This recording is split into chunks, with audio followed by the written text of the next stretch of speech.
If this is your first time, you are at Inspired Lunch, where we connect, we celebrate, and we empower working women. Welcome.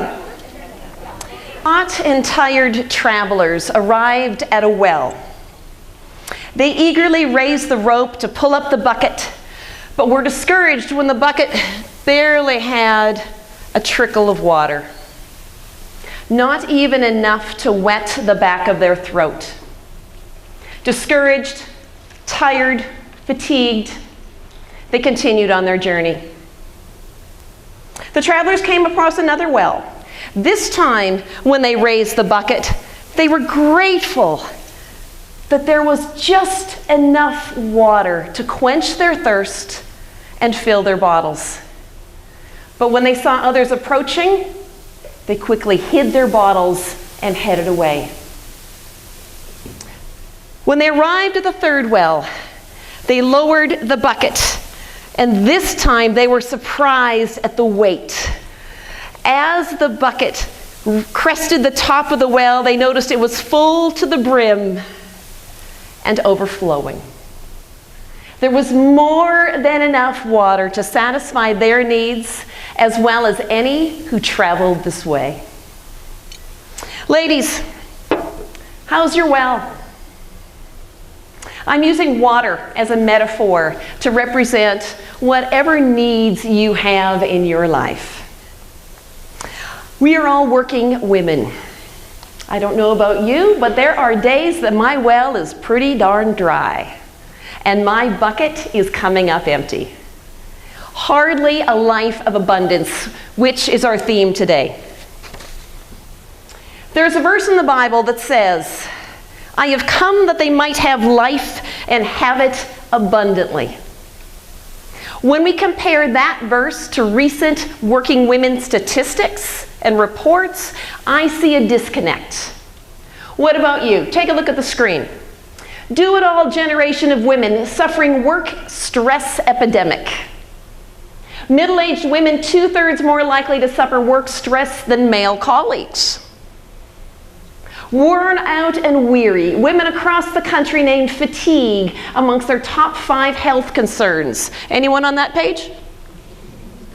How about this? Stressed, tired, rushed. A portrait of a modern family. 54% of women have no money left after paying their bills.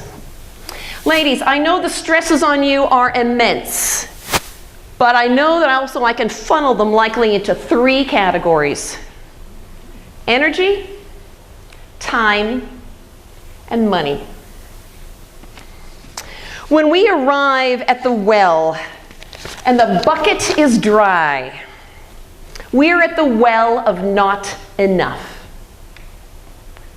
We have no energy, we have no time, we have no money.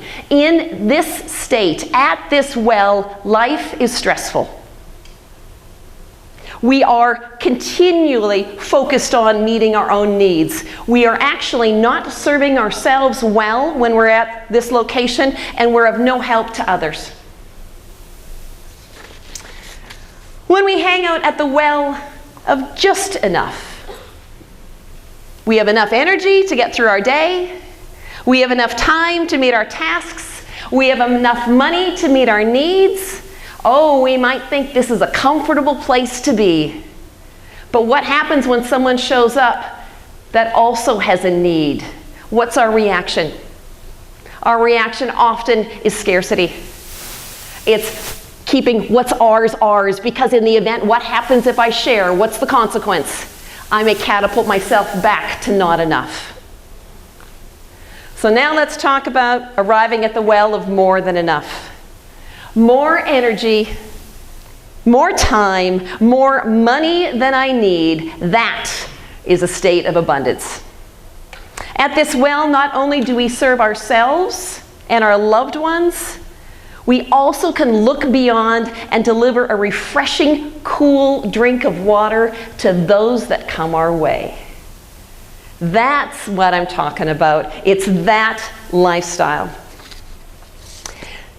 Camping out at the well of more than enough, designing your life for abundance, does not happen by chance. It happens by choice. It happens by intent. And ladies, that's what we're reviewing today. It's a new year, it's a new day, and we're going to review a 5-step plan for progressing to abundance. The 5 steps, the first thing we're going to cover today is narrow it to one goal. Don't overload yourself with a huge variety of responsibilities. We're going to narrow it to one. We're going to visualize our destination. We're going to create a plan.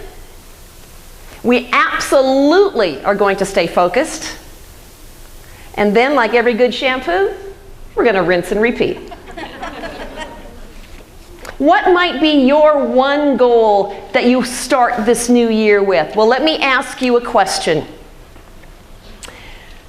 I'm going to ask a question that came from a book that is one of my go-tos, 7 Habits of Highly Effective People, Stephen Covey. This is probably, it's as you can tell, very well read, probably 15 years old. There's a question in this book I'm going to ask you now. So ladies, I want you to close your eyes.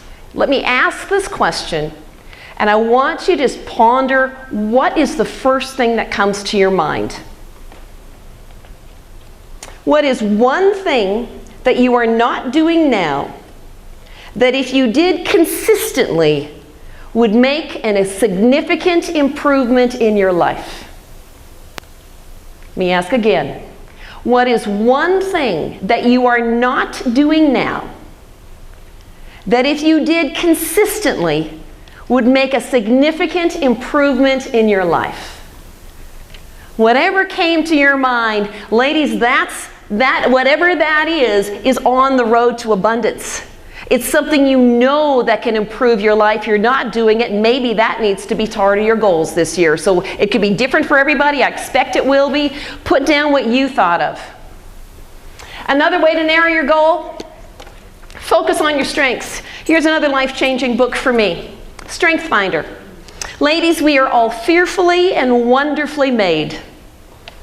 Each one of you was knit together for a particular task, particular strengths, particular talents that nobody else has.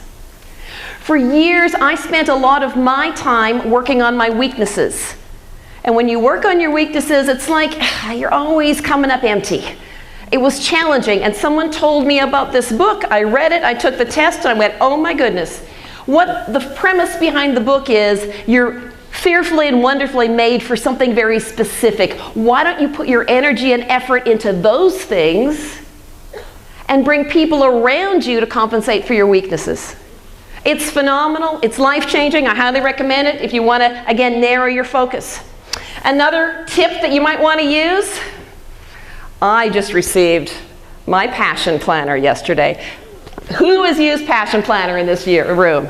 All right, and 5 stars, thumbs up. If you want to align your daily life to your goals, this is a huge tool. But ladies, this one's mine. You get your own. But Passion Planner, huge. So those are just 3 tips. The next thing we're going to do is we're going to visualize our destination. A Bible verse says, without vision, people perish. Take a look at the 3rd line there. Entrepreneur Magazine reports, if you can't picture yourself achieving a goal, chances are you won't. If you can't put the vision in your mind that you will be successful, rarely will you be successful. I'm going to be right up front. I used to think that vision boards were hocus pocus. I had no idea of their value nor the science. When I did more research and was introduced to RAS, our reticular activating system, which happens to be at the base of our brainstem, approximately the size of our little finger, that changed my thinking. What your RAS does is it brings to your consciousness things that help you achieve your goals. Let me use an example. And this is a common one. If you are looking for a car, you know you need to change a vehicle, and you start doing some research and you end up looking at the dependable vehicle of Montana, and what is it? A Subaru, absolutely. So you start asking questions about Subarus, you start checking the classified ads, you start doing Facebook posts, you might do a test drive. What happens as you're driving down the street? suddenly, what do you start to see? Subarus are on every corner. How did that happen? Were there more Subarus before than after? Aware, hence the filter. What you did is you programmed your conscious mind, you were engaged in, I'm looking for a Subaru. So your unconscious mind, which is taking in thousands upon thousands upon thousands of pieces of data every single second, goes, oh, Subaru, ding, ding, ding, ding, ding, puts it up to your conscious mind.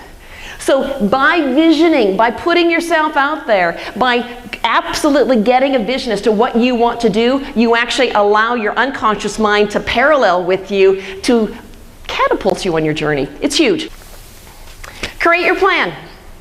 Step number 3, we're putting a plan together. There are 2 things that need to be absolutely key in your plan. Number 1, small. Hear that? This is where we want small, ladies. Manageable, measurable steps. Right? What's the phrase about an elephant? Don't bite off too much. You know, how do you eat an elephant? One bite at a time. You have to make your goal manageable, bite-sized pieces. That's number 1. Number 2, you better celebrate every single win. We have to celebrate our wins. Ladies, we need to be our biggest cheerleaders. Remember that. And if that means you give yourself a little high five, a little, yeah, I did that. You walked by the donut table and you didn't take one, yeah. You need to celebrate that. Don't beat yourself up. Celebrate it. It's huge. So that's key steps in creating the plan. And then we get to step number 4. Up until step number 4, doesn't matter what your goals are. Doesn't matter how much you visualize. Doesn't matter if you create teeny tiny little bites. If you don't stay focused, it's over. You're not going to achieve what you need. Step number 4, staying focused, is the bridge to abundance. And you need to get over the bridge to achieve whatever it is you need to succeed. The 3 words that are going to be your partners here: persistence, resilience, and perseverance. Those 3 words need to become your friends. Let me tell you a story. Okay, for any one of us in the room, I'm going to ask you 3 questions that I bet every single woman knows the answer. First of all, what is the movie? Frozen. Thank you. Who is the character? Elsa. What is the song? Let it go. Come on, let me hear it. Let it go. Let it go. Absolutely. We are talking about, let me tell you some stats on Let It Go. So we're talking about the song itself. The song won an Oscar and a Grammy, sold over 10 million copies in 2014, and it continues to be sung in the back of minivans everywhere. Fair enough?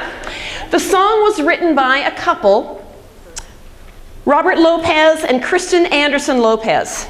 I was reading an interview that Kristen gave about the writing process of Let It Go. She was actually speaking of her children, and she said that the values she wanted to instill in her children were kindness and resilience. Her children actually asked her, "Mom, what does resilience mean?" And she said, "You know, let me tell you a story." I guess the children were younger when they were doing the writing process of Let It Go, so she reiterated it for her kids. Robert and Kristen had already written 25 songs for Frozen, and all were rejected. Ponder that. How many times have you done not 25? How many times have you even done 5 of something and not given up? The 26th song made the whole difference. Now also let me share this. Elsa originally was written as a villain. She was the evil Snow Queen. All right, think back to Little Mermaid. Everyone remember Ursula and the Little Mermaid? Think to Disney movies generally. Do Disney movies generally have an evil villain? That was Elsa's character. She was to end up the evil Snow Queen. Robert and Kristen took that, started thinking about let it go, started thinking about the dilemma that Elsa had, and actually gave her some redemptive qualities. Through these redemptive qualities, they wrote the song. They took the song to Disney. Not only did Disney absolutely applaud it, they threw 2 years of work out the window and rewrote the script. 25 rejections, continued perseverance, and a worldwide hit. That's what happens when you continue on your road. Too many people, ladies, we are all victims of this. Expect success to be first song, big worldwide hit, done. Oh, I'm good, right? Isn't that what we expect? That's not reality. What's reality? 25 rejections and still persevering. Ladies, that's what we need to do. Anything worthwhile in your life that you have today has taken effort. Anything worthwhile in your life has taken effort. Let's take that same approach and let's carry things forward. So now let's bring it back to stay focused. On Stay Focused, what I want to highlight on this screen is right there smack in the middle. The farce about life is all about balance. No, it's not. Life is about seasons. If you are a working woman and you are trying to live a balanced life, I would say you are continually coming up empty. Would you agree with me? Life is about seasons. Let me even describe a season that I'm in right now.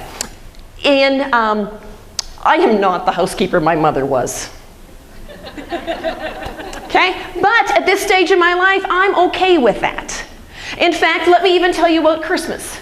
Christmas decorating this year consisted of getting into the crawl space, pulling out the artificial pre-lit Christmas tree. You're all picturing this, right? Dragging it upstairs, unpacking, getting it out of the bag, putting it in, plugging it in, and that was about it. I did no Martha Stewart Blitz on the house. Oh, no. I did. Even the decorations stayed in the crawl space. There wasn't even any decorations on our tree. But in the season of life where I'm at, that was all right. And for those of you that think I've just committed the unpardonable sin, going, oh my goodness, she didn't decorate for Christmas, you have to understand my season. My kids are grown. I have no grandkids yet, maybe one day. Christmas Day, we were not home, so the decor would have been for naught. And the friends we did happen to invite over to our place respected my lack of decorations. In fact, maybe they even appreciated them, I'm not sure. But what I chose to do is instead of spending 8, 10, 12 hours decorating, and then at the other end, we all know, 8, 10, 12 hours taking down, I chose to conserve my energy and I chose to conserve my time because there was more valuable places where I could put it. Ladies, where's your season? Are there obligations you need to let go in the season of life where you're at in order that you can stay focused on what you need to accomplish and what's truly important? Step number 5, we rinse and repeat. We just move on to another goal. I love the top line here. Stephen Covey again, one of my heroes. Read that line. Live your life as a crescendo. How many of you in music? Right? What's crescendo? Crescendo is you start small and you build it to an incredible finish. Live your life as a crescendo. You've never arrived. Don't settle. Don't stop. Don't go backwards. This is how we elevate ourselves and move on to an abundant life. The 5 steps are: focus on one goal at a time, visualize your destination, create a plan that's manageable and meaningful, stay focused. If you don't stay focused, you're not going to cross the bridge. Pick another goal. It's not about where you are now, it's that you start. That's the key to this whole process. So let's review. More than enough. In summary, the 3 things we focused on. Number 1 was energy. We all know we need to be more disciplined in our health and our exercise. How many people agree with me? And I am right there. Absolutely, me too. Time. Ladies, we have to say no to the trivial, So we have time to say yes to the valuable. Gonna tell you a truth here. Pinterest is not your friend. Right? You know, there are nice things, not saying there's not nice things, but it's not your friend. We have to learn when to say no to give ourselves the peace of mind and dig into what's important. Money. In my practice, I educate people every single day on the value and managing money skills, which, by the way, is the least taught life skill, in case you didn't know it. We're all taught how to spend money. That's usually not the issue. It's how to preserve money and how to last through our life that tends to be the challenge. Whatever it is that you put on your paper, if you put a goal related to energy, go for it. If you put a goal related to time management, go for it. If you put a goal related to money management, absolutely, go for it. I am all over that, because if you can organize and ease up the stress on your money, you often can ease up the stress on your time and your energy. You often is a domino effect. So I fully applaud you. And that takes me to the inspired wig. What could be a wig? WIG is a wildly important goal. Write this on your page. What's your WIG? What is going to be your 2018 WIG? Well, here is Inspired's 2018 WIG. Here's the big picture. A sick person is an ineffective doctor. Just mull on that. If you can't even take care of yourself, how can you take care of others? If you are hanging out at the well of not enough or just enough, you're really not there to be a huge contributor to others. My wildly effective goal, my wildly important goal, is that we all hang out at the well of more than enough. And when we are there, we become salt and light to our community. A place where we improve our lives, and we are intentional about making the lives of others better. Ladies, thank you. Thank you for getting up each morning, pulling on those big girl panties, and facing the day. You are a huge part of the economic engine of the Flathead Valley. You are appreciated. You are valued, and absolutely you make a difference. May your 2018 be abundantly blessed. Thank you.